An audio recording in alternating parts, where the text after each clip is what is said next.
And welcome back. It is the final week of War of the Spark spoilers, and we have quite a few new cards to talk about, including Nico Bolas, Dragon God. So Nico Bolas, Dragon God, one red, blue, three black, five Kaveri Monocost for a four loyalty Planeswalker, Mythic Rare. His static abilities, he has the loyalty abilities of all other planeswalkers on the battlefield, which right off the bat is ridiculous. Like, just ridiculous. That means not just walkers you control, but walkers he control that your opponents control. +1, you can draw a card. Each opponent exiles a card from their hand or a permanent they control, which means they have to get rid of a card. -3, destroy target creature or planeswalker, pretty standard. -8, each opponent who doesn't control a legendary creature or planeswalker loses the game. Now, with the reveal of the Elder spell, that is kind of nuts. Because really, you would only have to kill 2 planeswalkers to get to that ultimate, and then basically end the game that way.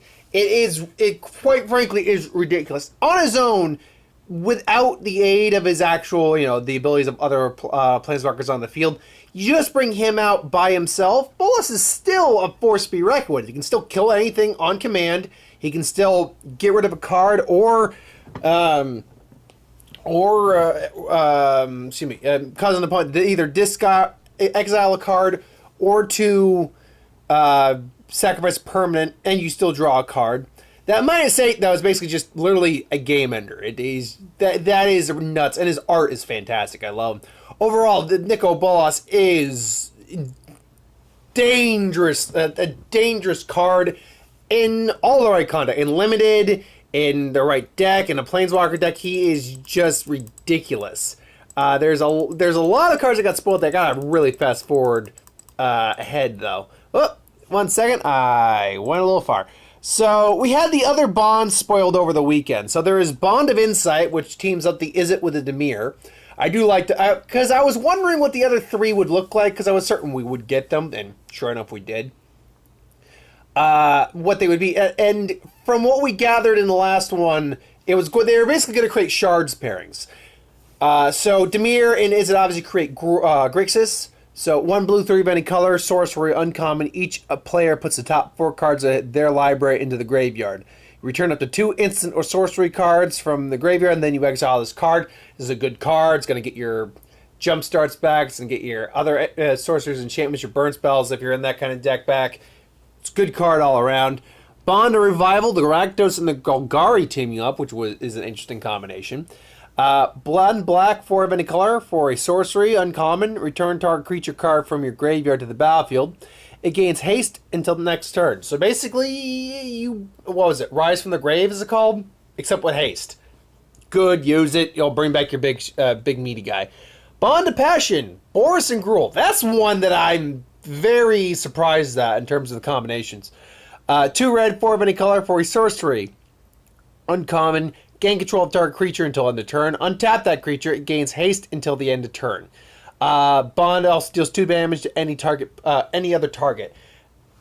You can gain control of something, clear the field, or gain control of the one thing they have on the field, do 2 damage to their face, to ultimately, just dealing more damage.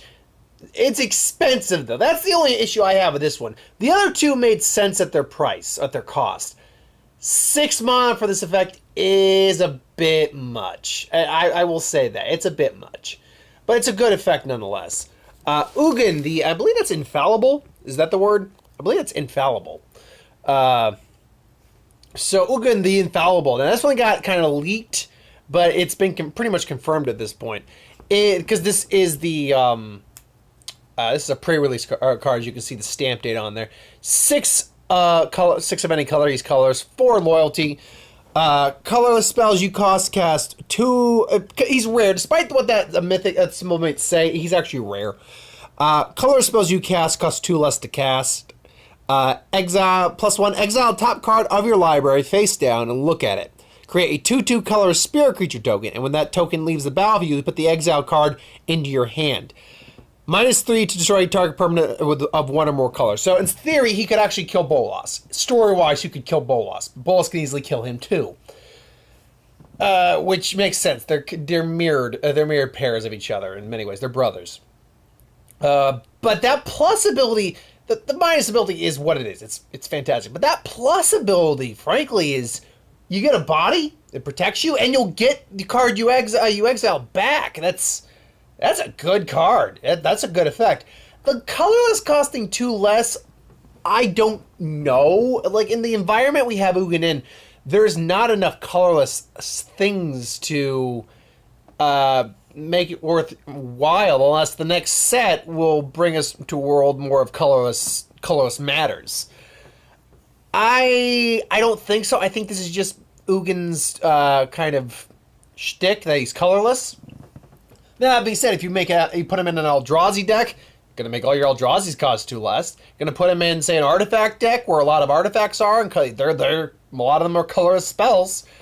He can work in there too. So it's not that Ugin can't work in decks that exist, or decks that outside of colorless Eldrazi and things along those lines. It's just that he's weird. It is a slightly weird ability to put here, but I get it. He's Ugin.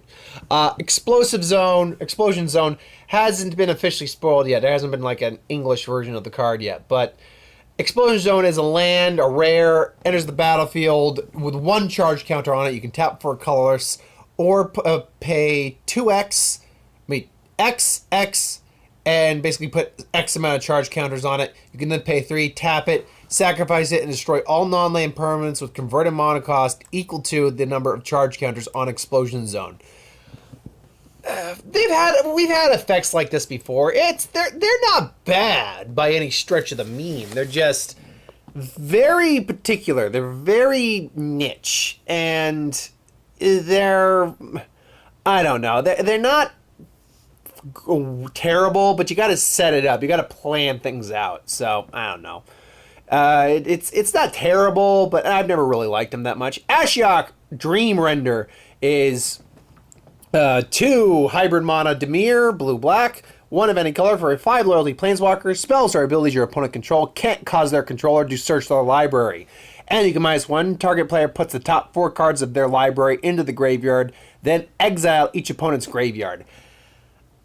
This is actually really good. Now, if you can get some the big thing's going to be getting protection on Ashiok, so you could, count down those abilities. But I've heard a lot of people point out, in limited, say like in the sealed pre-release, this thing can cycle, as long as you can protect it, this thing can cycle through 20 cards in your opponent's library and exile them after the fact. So 4 cards aren't going to the graveyard, they're getting exiled. That, in like sealed, limited, pre-release, that kind of stuff, 40 card decks, you're going to be, and you draw 7 cards to begin with in the game. So if you were to get this guy out maybe turn 3 and they have 30 cards left, and you just start going through them like snap, snap, like that, you will quickly deck out your opponent. Ashiok ain't no joke. I've got places Ashiok can fit outside a Planeswalker deck, and he's going to have a lovely home. His Stalker is 1 blue, 4 of any color for a 3/5 nightmare creature, common. You may pay 3 of any color in a blue, and this card can't be blocked. It becomes unblockable. 3/5 for 4, that's not the worst. That'd be a pretty vanilla creature otherwise, but being able to make it unblockable, because you would have the mana to make it unblockable, isn't bad. 3 is a bit low and doesn't have any extra abilities, but assuming you can do something else with it, yeah, it's good. Spark Harvest, the story spotlight card. Spark Harvest is, and this does confirm at least 1 actual casualty, because they confirmed Dovin actually didn't die from Chandra. He was blinded by her. Spark Harvest is 1 black, sorcery, common. As an additional cost as a spell, sacrifice a creature, or just pay 3 of any color and 1 black. Destroy target creature or planeswalker. That planeswalker part is very relevant, because it pretty much universally said, because there's been some speculation of, even if a spark gets stolen in this story, it doesn't necessarily mean a character is dead. This kind of cements the fact that when your spark gets stolen from the method it's being stolen by, it's going to kill you. And it seems actually Domir is the first casualty. Now, apparently, the War of the Spark has leaked online for it. I'm not going to look at it. I'm not going to read it. I'm going to wait till I get the novel next week and read that. But yeah, it looks like Domir is the first casualty of the War of the Spark. Like, the first Planeswalker casualty. We also know Dak Faden's going to die, based on that trailer. So, and let's be clear, I'm certain there's a lot of Planeswalkers that do die that aren't part of the 36 roster we have in the set. They're basically the fodder Planeswalkers. But yeah, Domir dying made sense. I've heard a lot of people say he was basically kind of a bratty character, like a kid, just, whining, like going to his dragon for help and all that stuff. I can say this because his first card was never that appealing to me. The second version of him, though, that was a pretty good card. I have that card. I got it in the pre-release, so that's a good card. Huatli's Raptor. Now, we don't have her actually spoiled, which is why this is more or less a big leak. Not really, but anyway, 1 red, 1 white, 2 of any color for a 2/3 dinosaur. Vigilance. When it enters the battlefield, proliferate. That's a good card. That's just a solid card. There's not much else I can say about that. It's going to trigger your Planeswalkers, your +1 counters. Good card. Commence the end game. A lot of people doing referencing Avengers with that one, and yeah. 2 blue, 4 of any color for instant rare. The spell cannot be countered. Automatically good in that sense. Target, draw 2 cards and then amass X, where X is the number of cards in your hand. So yeah, I mean, at worst, you're getting a 2/2 and drawing 2 extra cards for 6 mana. But if you're smart, you'll hold on to a couple cards, particularly if you're maxed out on, like, say, mana that you need to use to play. Your cards, like, if you have enough mana to pay your most expensive card, not including this, you probably could just hold on to mana in your hand and then just play this, get 2 more cards, and have like a 7/7 on the field. So yeah, it's a good card. I like it. I dig that card. The Elder Spell is finally revealed. Now, this is where someone who was doing the number crunch on MTG Salvation made a mistake, because they assumed it was going to be a colored spell, multicolored spell. The Elder Spell is 2 black for rares. No, actually, it's a rare. Sorcery. Destroy any number of target Planeswalkers. Choose a Planeswalker you control. Put 2 loyalty counters on it for each Planeswalker destroyed that way. It is it destroys Planeswalkers, guaranteed. Now, you need to have Planeswalkers on the field for this to actually matter. Destroys Planeswalkers, though, and then whatever Planeswalker you want left is going to just have a huge amount of loyalty even before you activate any abilities. So you can, in theory, play this, play the Planeswalker, play this, and get your ultimate off like that, aka Nico Bolas, Dragon God. So there's game finishing moves in 1 turn with this card. Now, the question I've heard being raised is, who is that Planeswalker obviously having their spark stolen? Like, is that, I've heard some people say that might be Teo in the background or on the ground. I heard some people say Dak. I don't think that's Dak. I've heard some people say Ral. I know from the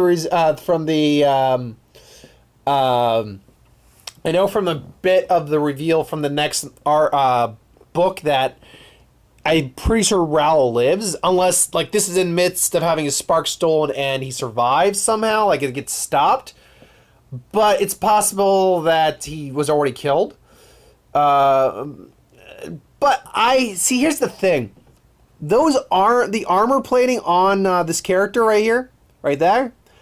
I have to double check to make sure if Huatli, I keep getting her name a little mixed up, Huatli has that scarf or not.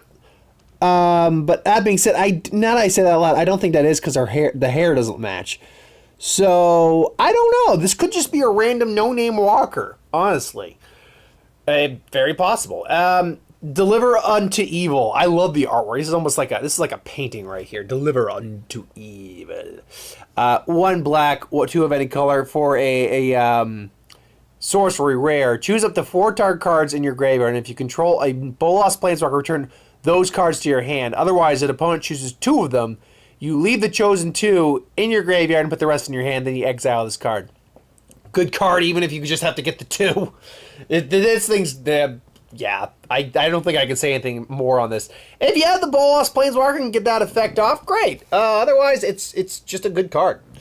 Spark Reaper, a 1 black, 2 of any color for a zombie, 2/3. You can pay 3 of any color without tapping, sacrifice a creature or planeswalker, gain 1 life, and draw a card. Hey, for the the tokens that you get on the field, that's a good card. Oh, and then they did spoil the Hawati, at least in essence. Sun's Heart, 3 mana, 1 of any color for 2 of any color and 1 Selesnya, white green. Each creature you control assigns combat damage equal to its toughness rather than its power. Interesting. 7 loyalty, by the way. You gain life equal to the greatest toughness among creatures you control, which goes with her Raptor, which can proliferate when it comes out, giving her 8. She's interesting. I can't say I'm as big a fan of this one as I am some of the other ones. It's a very creature-centric card, so that's going to matter. Sarkhan, but it's fine. Sarkhan, the Masterless. Really, by the way, the only planeswalker we don't have is Narset. That's the only one we need left. Sarkhan the Masterless is 2 red, 3 of any color for a 5 loyalty planeswalker. Whenever a creature attacks you or a planeswalker you control, each dragon you control does 1 point of damage to that creature. And +1 until the end of turn, each planeswalker you control becomes a 4/4 flying dragon with 4/4 red flying dragon. Or you can -3 and just create a 4/4 flying dragon creature. Look, that's a usable walker in my opinion. I mean, he starts out with 5. He's got a plus ability that's relevant, particularly in this set. So you put him in. You want him more or less in the Planeswalker deck, because otherwise his plus. I mean, granted, that means you turn him also into a 4/4 flying dragon. So there is that ability. So yeah, actually, he's better than even I was thinking him out to be. I was thinking in the grand scheme of things. So yeah. I like Sarkhan. I've always liked Sarkhan as a character, and I've always been a big fan of the dragons typing as well. Obviously, I mean, who doesn't like dragons? There are some people who actually don't like dragons, but hey, if they work, they work. And every version of Sarkhan has never been terrible. Have you ever noticed that? Sarkhan's been one of those consistently decent cards. Not amazing, but decent to good. At least. You had the first Sarkhan, who I think he gets underplayed. I think a lot of people overhyped him, and then turns out Elspeth came and wiped the floor with him in terms of just how good a card he is. Then you had Sarkhan El Loco as what was it? Oh God, the guy for the Magic Mics. I can't remember his name. But yeah, Sarkhan Oloka, the black red one, which apparently did a lot of work. Then he had Sarkhan from the first Dragons of Tarkir, Khans of Tarkir, then Sarkhan Unbroken or Unbound or something like that. In the Dragons of Tarkir, and then you had the Origins version of him, which I have, which is really good. So yeah, I don't think there's ever been a consistently bad version of him. Last but not least, now Ketra hasn't been spoiled officially. Again, we got this up here, but 2 white, 3 of any color for a 3/6 double strike is that's what a Ketra had. Yeah. When you cast a creature spell, create a 4/4 black zombie creature token with vigilance. She's nuts. Okay, bar none, she's the best one of them. I'm saying that right now. Because let's actually compare all the other 3, because we're not going to compare Ilgar, because Ilgar's his own thing. Ronas is great. He can double. You need creatures on the field to make him work, so that is a catch with Ronas. But I love Ronas. He's good. He's great. He's good. Bantu, you need creatures to sacrifice, so Kefnet does have flying. He's fine. You draw, so you have to reveal things.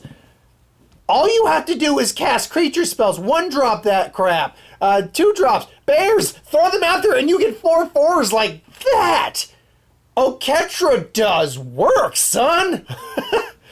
Oh man, I love that. That's going. I'm gonna have to revamp my deck a bit. My Amon Ket God deck.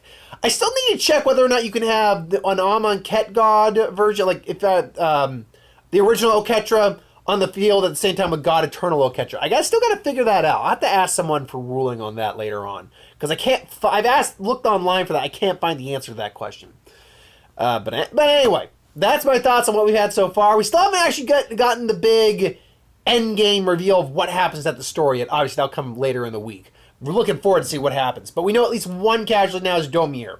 Well, two. Domir and Dak. Those are two guaranteed casualties now. So until then, thank you for watching. Hope you enjoyed. Like, comment, share, and subscribe. As always, you want us to review something, put in the comments below. Let us know. We'll do a review of it at some point. By the way, yes, these are all the Jace deck Planeswalkers. I'm not going to bother going over them because they're not really in the set, and I don't get those anyway. So I'll be back in a little bit with, well, I'll be back. Either it'll be up or this will be up first with the who would win of the day. So thanks for watching. Hope you enjoyed, and I'll see you next time.